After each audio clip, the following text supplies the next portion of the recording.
Sejak dilantik pada 20 Oktober 2024, Presiden Prabowo Subianto disambut dengan harapan besar. Namun bersamaan dengan itu, muncul pertanyaan tajam.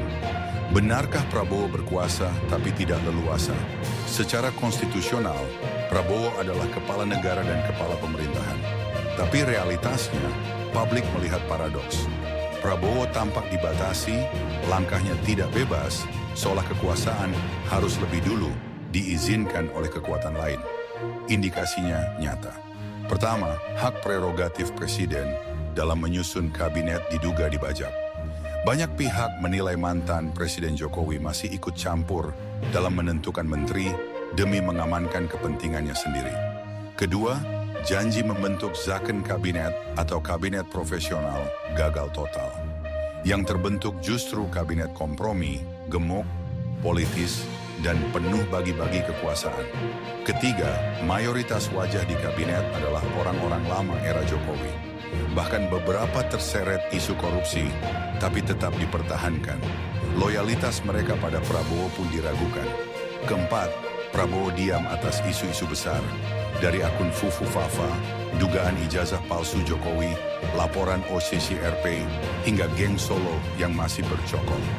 Publik bertanya, mengapa Prabowo diam?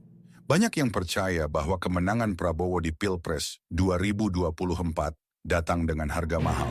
Disebut-sebut ada deal besar dengan Jokowi, menjadikan Gibran sebagai cawapres, mengakomodasi loyalis Jokowi di kabinet, dan memberikan impunitas terhadap kekuasaan lama. Dan kini, kompromi itu mulai menunjukkan akibatnya.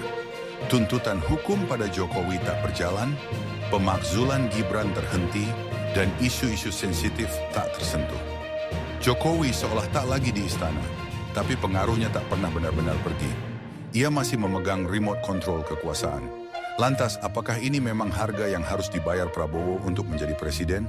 Demi satu putaran kemenangan, apakah separuh kekuasaan harus diserahkan pada kekuatan di belakang layar? Prabowo disebut masih punya potensi untuk mengambil kendali penuh. Tapi justru itulah teka-tekinya. Jika ia benar-benar berdaulat, mengapa belum ada bersih-bersih di lingkar kekuasaan? Mengapa bayang-bayang Jokowi belum juga sirna? Justru menguat sebagai matahari kembar dalam pemerintahannya. Dalam realitas politik hari ini, apakah Prabowo sebagai presiden benar-benar memimpin? Ataukah ia hanya menduduki kursi kekuasaan sementara kendalinya masih digenggam orang lain? Pertanyaannya kini tak lagi bisa dihindari. Akankah Presiden Prabowo berani memutus jerat kompromi? Ataukah ia hanya akan menjadi kelanjutan dari sistem lama yang berganti wajah, tanpa membawa arah baru bagi Republik ini?